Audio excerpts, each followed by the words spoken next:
we feel it in our body. So I think at the core is to start really noticing and paying attention and valuing to paying attention to what's going on in our bodies, what's going on in our nervous systems. Because again, Atzmos, which is God's essence, is the same letters as Atzamot, which is our bones. In other words, God's essence is revealed in our bodies. So when we're really thinking, wow, I have a desire to do this, but again, the voice of, the ego and the fear and the anxiety comes up of like, but that's not going to make money. That's not something that actually that's just being so idealistic, listen into your body, listen into your nervous system, listen into like, how do you feel in your body? Because again, we have many different voices happening simultaneously. And the voice of the divine, of our true will connected to our divine soul, feels relaxed, feels expansive in the body. The voice of the ego, right, lives off of fear. The ego parts of ourselves live off of fear. They live off of anxiety. They live off of judgment. They live off of the idea that, nah, this doesn't make money, or what are people going to think of me? It's the voice that's outside of ourselves. The voice of the ego, which is called the nefesh habahamis, or the ego, always has an external locus of evaluation. So it's always looking outside of itself as to what are people going to think? Are people going to like me? Are people going to be happy about this?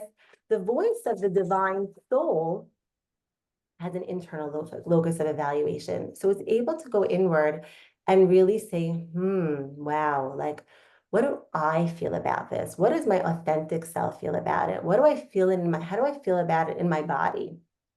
So I think that's a very important framework for all of this.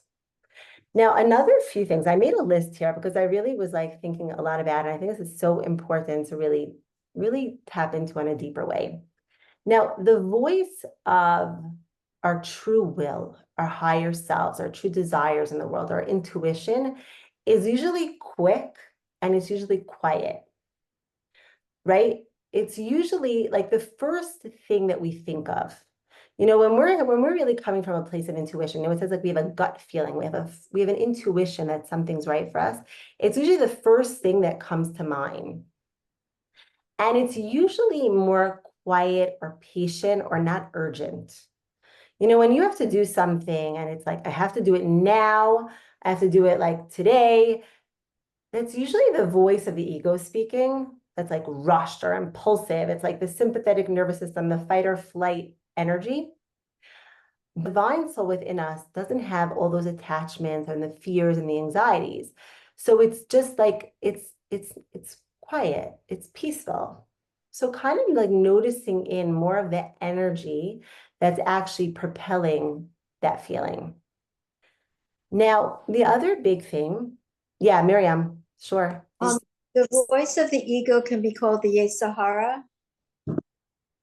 The Yetzer Hara feeds off of the ego, you could say more. Like the Yetzer Hara is what, like, let's say the voice of the ego is just the voice of maybe like, oh, I don't know if I'm good at this, or I don't know if this is like something that I want to do, or I don't know what people are going to think. The voice of the Yetzer Hara is like what makes judgments about it, and it's like, ooh, like you're bad, or you're not worthy, you're not good. Like it's more, the Yetzer Hara is more the voice that actually makes stories or judgments about what the ego is saying. That makes sense? Thank you. Great. Now, the divine soul within us also doesn't question its worth. It knows that it's whole. It knows that we're fully worthy, we're fully valuable no matter what we do. It's not about what we do and what we accomplish. Again, the ego has this external locus of evaluation. So it's always looking around us to be like, what are people going to think? What are our friends going to think? What is society going to think about us? It's also always seeing itself as better or worse than. It's like always in this place of like categories, and I'm good if I do this and I'm not good if I don't do this. And it's like makes those judgments, right? So it's really like sitting with the voice again and really noticing, wow, is this voice within me internally or externally being motivated? Am I doing it to please people? Am I connected to people's energies that's not mine? Right? Am I doing something because, like, I know people that are energetically sensitive, and I'm sure everyone here is, can very much pick up on other people's energies. And it's so easy to like kind of say, wow, that's my will or my desire. And it may not be. It may be just someone else's energy that you're picking up on. So it's again really sitting with it and being like, where is this voice coming from?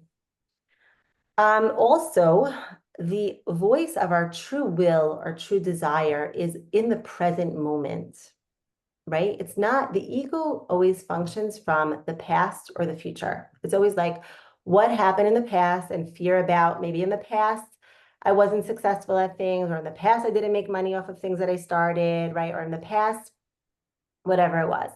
Or in the future, oh, I don't know in the future if I'm going to be able to do this, because in the future, I'm worried that this may happen or that may happen, is always past or future oriented. Whereas the voice of our true inner will or desire of that place of Keter within us is focused on here and now and being in the present moment. Another big differentiation.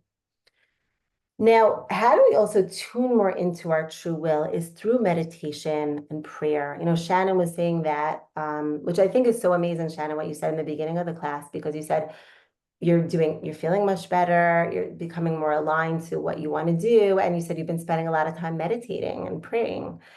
Because when we meditate and when we pray, right, we're more still, we're more present, we're more aligned or more connected to ourselves. And then the voice of our true will and desires, our true will, our true desires, our authentic self comes through.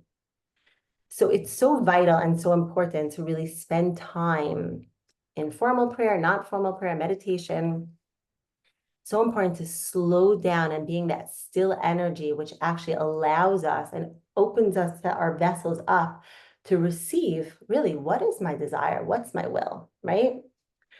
Also, everyone who's here is doing this, like learning Torah and specifically the inner dimension of the Torah, right? Because when the teachings of Kabbalah, the teachings of Hasidus, what do? They teach about the unity of God and the oneness of God within creation.